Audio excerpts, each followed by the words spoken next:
exercise program for you to do in the absence of our weekly walking group. You can do it as slow as you like, you can do as many repetitions as you like. It's all guided, and hopefully if we can participate in this little program until we get back to doing our weekly group, I hope that will help. This exercise is called balance with one knee in the air. So what I'd like you to try and do is stand on one leg, stabilise, lift your knee up, and basically just trying to keep good posture, keep your body as still as possible. The higher you get your knee, you'll see that you're obviously going to wobble from side to side. Try and stay centralised. This knee here, the higher it goes, the more work you'll get through your top quad, the more you'll get through your left glute and obviously left quad, and trying to stabilise and balance there. So the idea will be to see how long you can hold on one leg. When you're done with one, try the other side, and then see if you can do a couple each side until you get a nice workout through, as I say, your glutes, your quads, and overall working on your balance. This exercise we want to work on having a straight leg out in front. So we're going to stabilise through our glutes, through our lower leg, lifting this leg up as high as we possibly can. Try and hold that up. Again, stabilising through your shoulders, actually nice and straight, and eventually again you'll get soreness through your quad, through your bum, and again, practicing and working on your balance. Okay, this exercise we want to try and go laterally. So if we can stand on one leg, draw the pressure through this leg with a slight bend, with the other leg out to the side, keep it as straight as you can, and just work on lifting that up to the highest point you can. Now the higher that goes, the more pressure you're going to get down through the side here of your leg, and obviously through your glutes. Meanwhile, this leg's working again through your quad, through your glutes, and we're trying to stabilise as high as we can for as long as we can. Then we'd swap sides, try again, same deal. Just have a couple of goes each side and see how you go at building and working on your balance and your strength. This exercise is a hamstring lengthener, and it enables your hamstring to get some strength through a dynamic motion. So when we think about hamstring stretching traditionally, trying to hold a stretch where we're static and holding that stretch down and get a lengthening through that slowly, that's fine and well for just getting some length over time. But if we're more dynamic where we're running, walking, or playing sport, we're going to need that hamstring muscle to shorten and lengthen back and forth, back and forth. So this exercise, if I turn sideways to the camera, is to stabilise on the one leg and balance. With this second leg, we want to kick it up slowly with a swing, bring it back down just behind our other leg, and swing again. Now whilst we are doing that, gradually this hamstring is going to get longer and longer, and your leg therefore will get higher and higher the more repetitions that you do. And I'd like you to try and aim for doing one set of 5 as a minimum, but ideally I'd love to see you do 20. Now when you're doing that, you're going to get a lot of pressure through the other leg that's stabilising for you, so again more strength and more balance, and meanwhile that hamstring is going to get a lot of lengthening and shortening. This exercise is called tick-tock. So all we're going to try and do is go out one side as high as we can, out the other side, and just consistently practice getting as much height as you can through your leg to the side, anywhere between 5, 10, 15, even 20 each leg, and that's going to again give you a lot of work and stability through your glutes, your quads, and again even your groins just opening up through there gives you a little bit of lengthening through there. Really good for your balance and great for your strength. Alright, this is a great way to practice and make sure that when you do a squat that you do it properly and you do it well. When I'm on my knees, it forces me, if I want to have any level of bend through my hip region, I have to bend and put my bum down to my heels.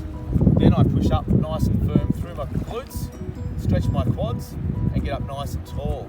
Now what that does is it enables us to move forward to doing a squat properly. So I'll take that, your exercise here is just to practice getting 10 up and down movements through there, really squeezing through your glutes and through your quads. To take that into a squat, what the common fault would be is when we do a squat, a lot of people put their knees forward and go down like that, which we don't want. We want to do what we just did on the floor, but really engage our glutes by putting our bum behind us. Okay, so it's a great precursor to doing a squat properly. Have a go at that one. Okay, what I'd like you to do is practice some lunges. Now to do these properly, a great way to start, if you're able to, is to actually position your knee on the floor and get a nice right angle. With the front leg too, making sure that we've got a nice right angle, and then with our hips nice and square, we then want to lift up from the back foot. So you'll notice I'm on my toes on the back foot, and I'm then going to drive through my hips up, and that sets me up for the right position to then do a lunge from. So I'm down and I'm up and doing lunges. Now if you can't get the full way from the ground up, you can instead start at the top and just practice going down a little bit, up a little bit, and working from there. Okay, so that's your lunge position. Practice trying to do a couple of those each leg and then swap legs. Next exercise is a one-legged squat. Now for this exercise, we want to stand on one leg, work really hard on balancing, and then slowly but surely breaking from the hips, down and back up. That's one way you can do it.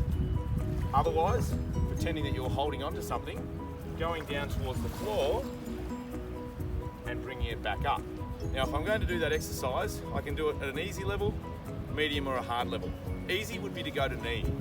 So if I stand here, I go down and I touch my knee and I come back up again. Medium level would be to go down to our shin and come back up again. And if we can do it extra hard and extra well and good, all the way down to the ground. So stabilising, touch the ground, and bring it back up again. So picking the level that works for you, have a go at trying to build up your strength. The more you can do without having to take a foot and putting it back down on the ground to stabilise will get you better strength, better balance, and more control as you progress through the movement. So I've got a quad stretch here. Now obviously if we can do it on our own, fantastic. If not, you might need to have a seat behind you, put your foot up and hold on to something and get a little stretch through the front of your leg. Or if you can actually lift your foot, hold that up, and then try to minimise the V that's there by pushing forward through your hip. What you're then trying to do is keep your knees in close to each other, stand up nice and tall, and get a really good stretch down the front of your quads. So your hip flexors go across here, your quads are all the way down the front of your leg. The more we can stretch that open there, the more it allows us to have a little bit more of a straighter body, because a lot of us, because we sit down a lot, will curve down and crouch into that position. This is pushing us forward and enabling a nice straight positioning through our legs. So a quad stretch, trying to hold it for 10 seconds as an absolute minimum, but ideally 30 to 60 seconds would be ideal. A hamstring stretch here that you can do standing. Now, one of the bad ways of doing a hamstring stretch is where we curve our whole body out and around, and we come down and we either touch our toes or work towards our toes. The way I'd like to teach you is one where if you do it, you don't have to get far at all, and it's just toes up, body up really tall, and chin up, and just a slow bend forward from the hips, and you'll notice that's as far as I need to go to get a really good stretch down the back of my leg. So I'll show you that again. Bad one, I can do that and get a stretch, but I can do a better one by holding here and just going that far forward. So have a go at that one. 30 to 60 seconds is a great little hamstring stretch that you can do standing. This is a groin stretch. So for this one, just stand astride, bend one leg, lengthen out the other leg, and you're trying to get a nice lengthening effect through your groin or your adductors, and hold that stretch down for 30 to 60 seconds. And of course, swap over, same deal, and hold that stretch there as well. Next exercise, one that you've done before, and it's a depression of your scapula. So, we have our shoulders that sit here. I'd like to see your shoulder blades, which sit in behind here, dropping down. So to repeat that, you're going to drop your scapula or shoulder blades down to the floor. And the best way to do that is to open your chest, chin up nice and tall, hands by your side, slowly lift up and slowly drop down. I'll do that from here now. Up with our shoulder blades, down with our shoulder blades, and trying to do 10 of those if you possibly can. What that does is it learns and teaches your muscles. Your upper trapezius are usually overactive, your lower and middle trapezius we're trying to get involved, and they're to drop down and get your chest open, your shoulders less stress through your neck. They're called a depression of your scapula. Try and do 10 per day. So this next exercise is a retraction of your scapula, and that means pulling your shoulder blades together. Looking at the back of me, you'll notice the J for just in time and the E being the other end. I'm trying to drag those together. So with my hands out in front of me, I'd like to squeeze my shoulder blades together, and by squeezing them together, you're bringing your lower and middle trapezius into play, and again, ideally bringing the J and the E together, which gets those muscles firing. Great exercise to do out the front. I was trying to hold a box. So if I was doing it wrong, my arms would be going out and I've dropped the box, or nice and stable, just pulling in and squeezing between those shoulder blades, and that's a shoulder blade retraction, and I'd love you to try and do 10 of those a day.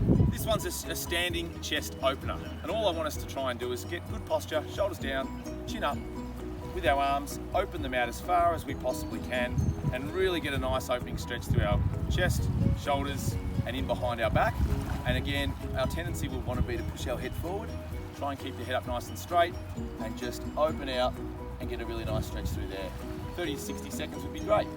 So for this stretch, I'd like you to open up one arm really, really high, the other one down low, and get a nice opening stretch all the way through the length of our body, up through our shoulders and arms, and down low here, we're pulling in behind and getting a nice stretch around our shoulder blade.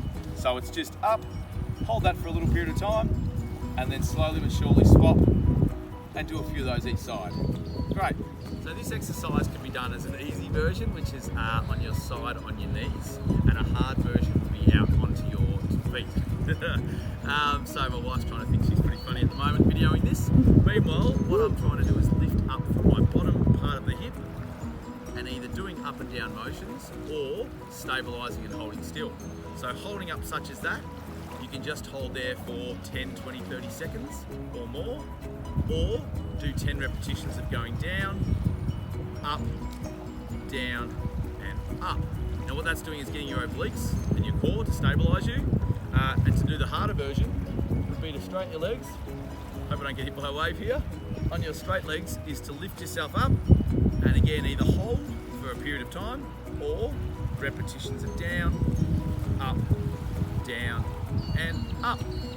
Excellent. This exercise is for your lower back. It's called lower back raises, and what we want to try and do is literally just lift our upper body. So the extensors of our spine are being used, and a really good exercise to try and do 10 of those if you can. So again, up and down 10 times. This one's a lower back stretch. So we put our hands out by our sides, we lift up, we look up, and we just hold a nice stretch for 30 to 60 seconds all the way through our lower back. If you'd like to make that a little bit harder, go down, come up, and slowly bend one leg up. And then put that back down, go down, and try the other side. Okay? Now doing that one, you sometimes might feel a bit of a cramp in through your hamstring as you're doing so, but it's a great stretch to just practice getting that mobility and stretch and flexibility through your lower spine. So the next one's a plank. Now we can do this on our knees or on our toes, but when we do it, we want to make sure that we set ourselves up right. Too many people have their neck hunched or their back really, really arched. So what I'd like you to try and do first of all is come up onto your knees, play around with your pelvis and get that into the right spot. Relax your shoulder blades, look forward or down just comfortably, and then just hold that spot. Now that's the basic or the easier version on your knees. Then the harder version would be to do it on your toes. Now, if I do this straight away from my toes, I'll have a big massive arch in my back, which I don't want to have. So I need to make sure I start on my knees, fix this part, then when I'm ready, lift up and hold as such. That's a plank. Have a go at doing 10 seconds as a minimum, building it up for as long as you possibly can, but you should be feeling it in your core and your muscles throughout your body, but not your lower back. If it is, just stop and wait till you build up your strength and your ability to do longer, but actually targeting the right muscles. This one's called a bear hold. Now what we want to try and do is tuck our toes under, put our hands on the floor underneath our shoulders, and when we're ready, tucking through the toes, bracing our abdominals, we lift our knees just off the floor, okay? Just holding there is going to get a good bit of resistance work through our top half of our body. It's going to get our core engaged, and it's going to use our quads a lot. So that's called a bear hold. Try and hold that for 10 seconds through to 60 or more, and I hope you enjoy. So this exercise is a hip lift. What I'd like you to try and do is lift your hips up, stabilise and have really good posture through here. And when you're ready, lifting one leg out directly in line with the other leg. If we can hold that there, then if that's hard enough, just hold there. But if you can, bum to the floor, bum to the sky. Bum to the floor, bum to the sky. Now as you're doing that, you're going to use your hamstring on the leg that's supported on the ground, okay? And you're going to stabilise that through 10 repetitions if you can. Then the next version will be to move it into hips up, one leg up, and taking that leg out to the side instead. Again, for 10 each side if you can. And the third and last one is hips up, one leg straight, and now just take the leg down towards the floor and back up to where it started. Okay, so first version was to try and lift your bum up and down. Second level was to lift the leg out to the side. And the last version was to take the leg to the floor and bring it back up. If you can do 10, 10 and 10 of each of those on each side of your body, you've done really, really well. This next exercise is push-ups on your knees or your toes. So we want to get our hands in nice and close and stable, our body in a nice straight line from my knees, just literally lifting all the way up and all the way down. Okay, now if you can't go all the way down, start at the top, just go down to where you can and just work on your own range and have a go at those. If you can do them on your toes, tuck your toes under. Again, try and stabilise through every part of your body, lift yourself up, and then really controlled, down with your push-up all the way up. And once again, if you can't do the full range, just do a little range until you can build up your strength and get all the way through the full range if you can.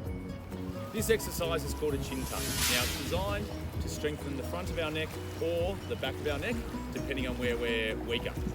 Our head weighs around about 7 kilograms, so by doing this exercise, it's going to strengthen the support structures that hold our head in place and ideally doesn't lead to poor posture by having a stooping or forward head position or what's known as chin poke. So the exercise is done such as this. Lie down on the floor with bent knees. You first of all want to think about your chin tucking in as close as you can to the top of your chest, such as this. Okay, now a lot of people will lift their head at the same time to do that. What I need you to do is keep your head on the floor, tuck in, and then tilt your head up and around, i.e. part 1, part 2, keep it in tight, part 3, and part 4. So we're first of all squeezing in, we're lifting, we're keeping it in tight and dropping and letting it back to where we started. Now, trying to do 5 to 10 of them is the aim. They're not easy the first time you've done them. You might actually get a little bit sore or get a little bit nauseous or a little bit of even a headache for the first 2 or 3 or 4 repetitions. So just do 1 or 2 or 3 the first time. If you come through unscathed, it's all good and well, then increase your repetition range. Don't do any more than 10 repetitions, but I hope that helps. So this exercise is just a seated row. Normally you do it in a gym with a resistance to pull against. There's no reason why you can't do this at home, practice the movement pattern and still get some strength from it. So we stand up nice and tall. The idea is we want to strengthen in between exactly where the word just in time is on my back, just in that area there.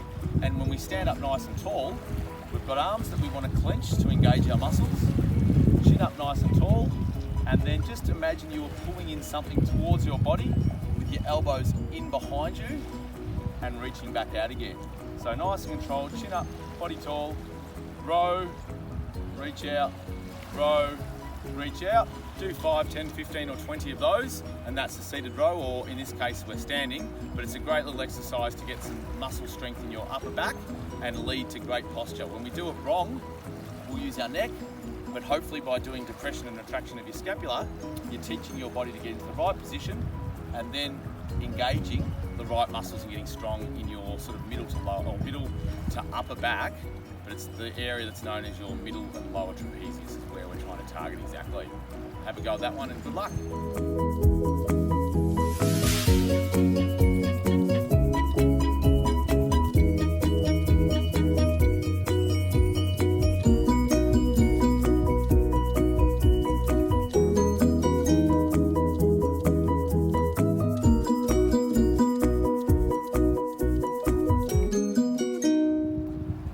This stretch here is a calf stretch. So the idea is if you've got a wall or something that you can hold against, I'll use the flag at the moment, pretty much putting one leg in nice and close.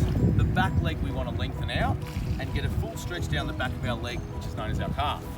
So imagining this was a wall or a bench or something to hold on to, put the heel into the floor firmly, hold it against the thing that you're pushing against and get a nice deep stretch, lengthening out your calf. Hold that for 30 to 60 seconds and there,